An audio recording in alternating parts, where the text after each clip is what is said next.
Good afternoon, everyone.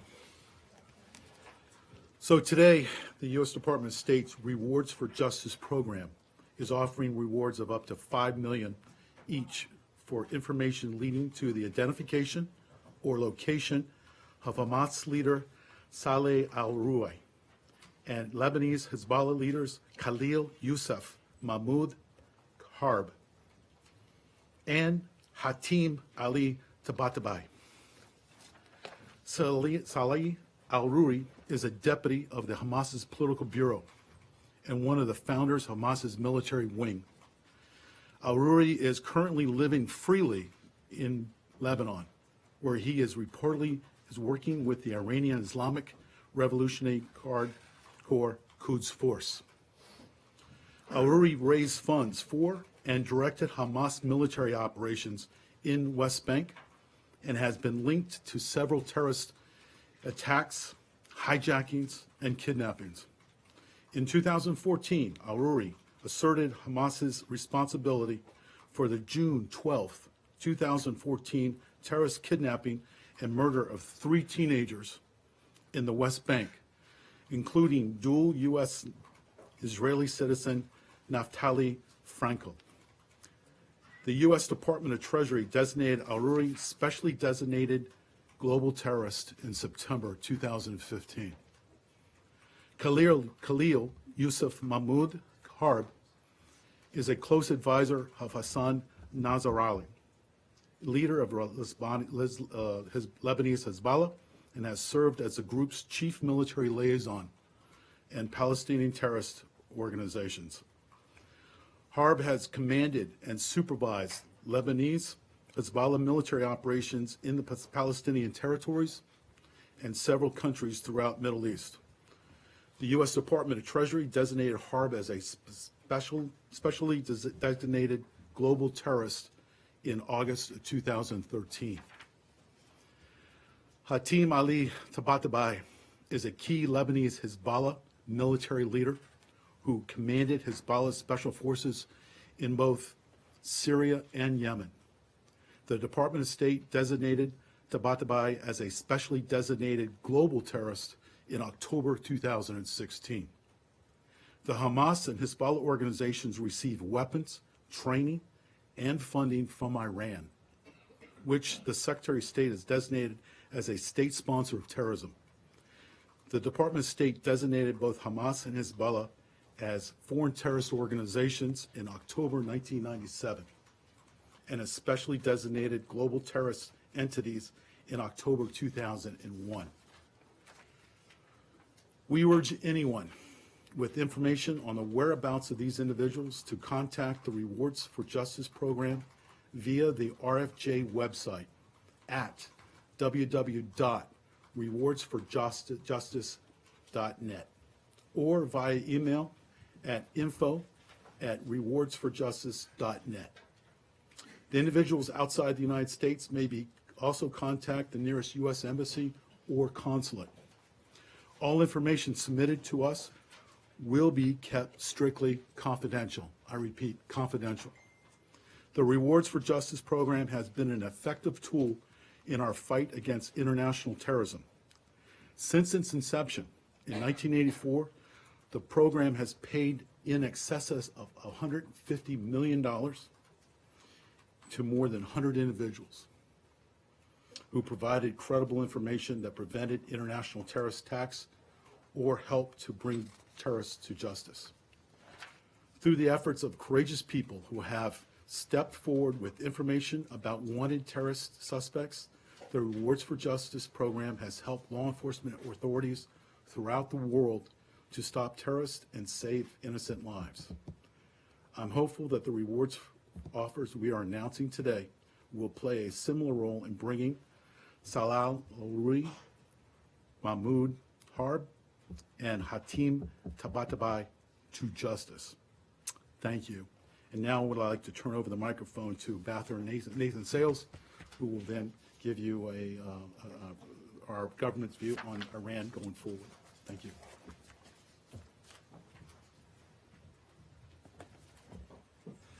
Thanks, Mike. I'd like to say a few words to put into a broader strategic context the RFJ reward offers that Assistant Secretary Evanoff has just announced. Before I do so, however, I'd like to pause for a moment to acknowledge that today is a very sad anniversary. This is the 3-year anniversary of the ISIS attacks on Paris in November of 2015. Iran is the world's leading state sponsor of terrorism. It has held that dubious distinction for many years now, and it shows no signs of relinquishing the title. Let me give you some numbers. Iran spends $700 million a year on Lebanese Hezbollah. It gives another $100 million to various Palestinian terrorist groups, including Hamas. Combined with the money that Tehran provides to other terrorists, the total bill comes close to $1 billion a year. Sadly, it is the Iranian people who are forced to pay this price.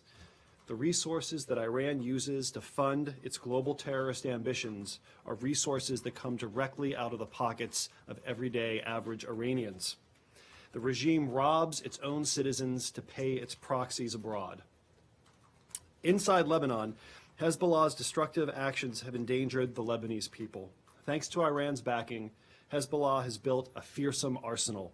The group has stockpiled more than 100,000 rockets and missiles inside Lebanon, and we see this as a massive and destabilizing buildup.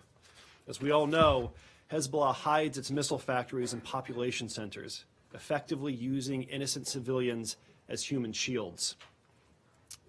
Hezbollah's ability to destabilize is not confined to the Middle East, however.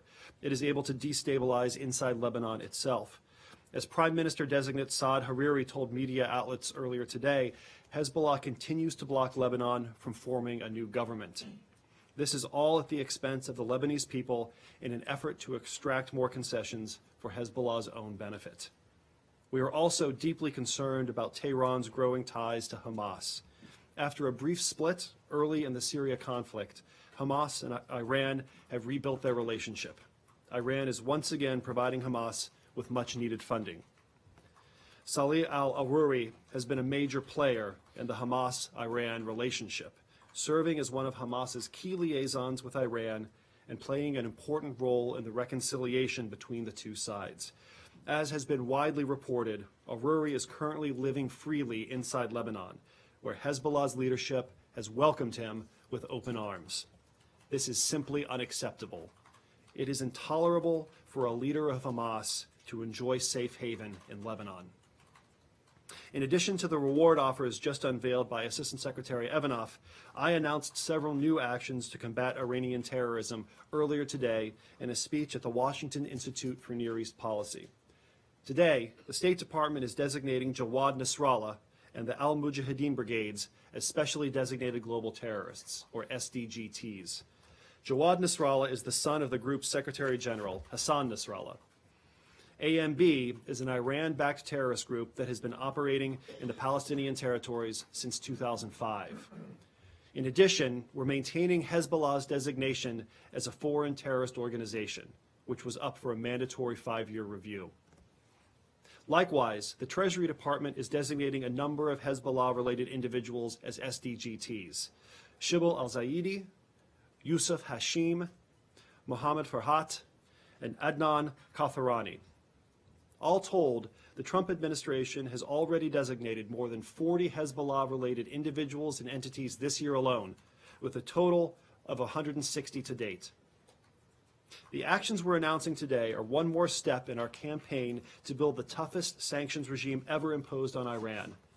More sanctions are coming, and they will continue until Iran and its proxies change their behavior. Iran must follow the same rules that every other civilized nation follows and renounce terrorism as a basic tool of statecraft. We will continue to ratchet up the pressure until Iran joins the community of civilized nations and ceases its support for murder and mayhem around the globe. Thank you very much. We have time for a few questions. Nick, we'll start with you. Nick Bottoms from Bloomberg. Can you tell us, you said, I think it's al-Ruri is living freely in Lebanon, so what pressure are you putting on the government of Lebanon to detain him, if any, and will they face any punishment or sanction for allowing them to go free? And then can you also just explain, given that these men have been on various terrorist lists since 2013, why now? Let me take the first piece and then turn it over to the Assistant Secretary. What we expect of Lebanon is what we expect of any government when dealing with a designated SDGT. So a person who is designated as an SDGT is subject to having all of their assets that are subject to U.S. jurisdiction frozen. And individuals are prohibited from engaging in any kind of transaction with them. Doing so subjects those individuals to secondary sanctions. It's intolerable, as I said, for a senior Hamas figure to enjoy freedom of movement in any country. And what we expect of Lebanon is what we'd expect any responsible country to do, and that is crack down on any terrorists in their borders. The Rewards for Justice program is an interagency program with the Secretary of State having the final say in it. This has taken time to get processed, and once the time has come, we have now unraveling it. So it's nothing. There's nothing that shows that we have an issue with it right now. It's just coming up through the process. Next question, Lori from K24. The Treasury Department, the Hizballah people the Treasury Department designated today include people from Iraq, Kataib Hizballah.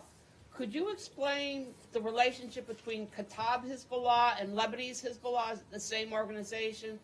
And secondly, the lead figure there in Kataib Hizballah is actually the head of the Popular Mobilization Forces. Are you doing anything against him, Abu Mohandes? Oh, let me speak about the relationship between groups. We see a number of similarities in objectives and tradecraft between these various Iran-backed terrorist groups. They seek to destabilize the regions where they're active. They have access to weapons and training provided by Iran. They receive funding from Iran. And that's the reason why we are grouping them together in today's announcements. Today's announcements are about increasing our pressure campaign on Iran proper, but also on the various different proxies that Iran uses throughout the region and around the world. Nina from I-24, did you have a question? No, somebody said Saeed, go ahead. Thank you. Is it just Saleh al-Aruri or other Hamas leaders? Because the other Hamas leaders are constantly going and coming back to Cairo, one of your allies, where you can freely take them if you want it. Well, we have That's different because they indulge in negotiations. we have used a number of tools to amplify the pressure on Hezbollah. So today's announcement, as Assistant Secretary, Hamas. Thank you for correcting me. Today's announcement is limited to Mr. al-Aruri, but in the past we have taken a number of other steps against Hamas as an organization and Hamas-related individuals. Hamas was one of the first groups we ever designated as an FTO back in the late 90s after Congress enacted the statute providing for that authority. In addition, in January of this year, we designated Ismail Haniyeh, the leader of Hamas's political bureau, as an SDGT. So today is just the tip of the iceberg. Connor Finnegan from ABC. Good afternoon. Thank you for doing this. Two quick questions for you. The first one, there have been some reporting that the administration is considering designating the Houthi rebels in Yemen. Can you speak to whether or not that is actively under consideration? And then secondly, the administration's been in office for nearly 2 years now with this unprecedented sanctions regime on Iran and their proxies. Have you seen any change in their behavior to date because of the sanctions? On the Houthis, I'm not going to comment on speculation in the press. What I can tell you is that we've been very clear. It's intolerable that the Houthis are launching Iran-origin munitions into Saudi Arabia. We expect that any country will abide by the standard rules that apply to the international system, one of the most basic of which is do not lob missiles at your neighbors. And your second question about the effects of our sanctions, the president has been clear. We want to squeeze the Iranian regime as tightly as possible. And the reason to do that is to deprive them of the resources they need to commit terrorism and acts of violence around the world. Sadly, this is a core component of Iranian policy, so we're going to have to keep squeezing them. $700 million a year for Hezbollah can buy a lot of bullets and a lot of bombs, so we're going to continue to ramp up the pressure. Thank you. I'm sorry, Michelle from Al-Ghura. Final question. Thank you so much. To what extent the Lebanese government is coordinating with the U.S. to arrest these people? Well, I can't comment on any diplomatic conversations that may or may not be taking place, but what I can tell you is that whether it's Lebanon or any other government around the world, if terrorists are present on your territory, we all have an obligation to prevent them from spreading bloodshed around the world. Did you mean that there is a coordination or no coordination? We believe terrorists, these three will move around in the area. So it doesn't have to be in Lebanon. It could be any country in the area. It's RFJ is a tip line. It's an informational thing. So if they do move and the government that they're in spot them, they tell us, then it's up to the interagency to decide how they pick them up and the country. Thank you, everyone. Thank you. Thanks, everyone.